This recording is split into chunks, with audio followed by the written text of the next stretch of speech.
অন্তর্ভুক্তিমূলক ব্যবসায়িক উদ্যোগ।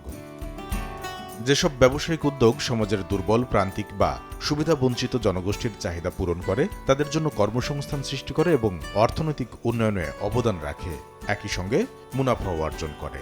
এই ধরনের উদ্যোগ সমাজে সমতা আনা, দারিদ্র্য কমানো এবং সবার জন্য সমান সুযোগ তৈরি করার লক্ষ্য নিয়ে পরিচালিত হয়। এবার এ ধরনের বাংলাদেশি উদ্যোগ বাস্তবায়নে innovations against poverty IAP challenge fund নিয়ে এলো SNV বাংলাদেশ। কিভাবে পাওয়া যাবে বিদেশি এই অর্থায়ন? গেল 20 আগস্ট রাজধানীর একটি হোটেলে তার আদ্যপন্ত তুলে ধরে প্রতিষ্ঠানটি। এ সময় SNV বাংলাদেশের কান্ট্রি ডিরেক্টর জানান, দারিদ্র্য বিমোচনে বাংলাদেশের উদ্ভাবনী উদ্যোগের পাশে থাকতে চান তারা। Challenge Fund, we're looking for inclusive businesses to support with grants, with technical advisory and investment brokerage support to strengthen inclusive businesses. Which are businesses which are commercially viable.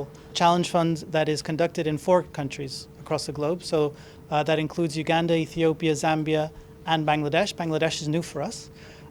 So actually in this first round, we're hoping to select between 2 and 4 companies depending on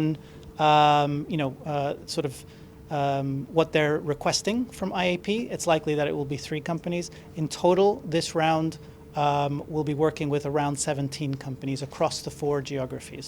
Funding amount, we're talking about 50 to 200,000 euros. It depends on what the company needs.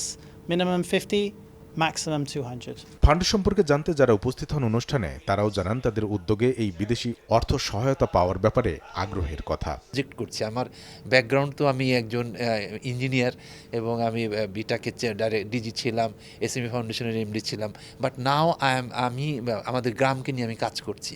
বিশেষ করে আমার গ্রামে পাবনায় ওখানে পাট হয়। তা আমি যেটা আমার মেইন বিজনেস যে চিন্তা করেছি যে আমার এই পাটের থেকে যে এক্সপোর্ট হয়, এক্সপোর্টের কিছু ছোট ছোট সাপ্লাই আছে যেগুলো গ্রামের মহিলারা বসে বসে করতে পারে। আমি আমার গ্রামের মহিলাদেরকে সেই ট্রেনিংটা দিচ্ছি, দিয়ে ওই সাপ্লাইটা নিয়ে আমি যারা এক্সপোর্টার তাদের সাথে আমার কথা হয়েছে, তাদেরকে আমি সাপ্লাই দেব। মেশিন বানিয়েছি যে আপনার সুপারি পাতা থেকে প্লেট তৈরি করা, ওয়ান টাইম প্লেট, এগুলো বিদেশে যাবে।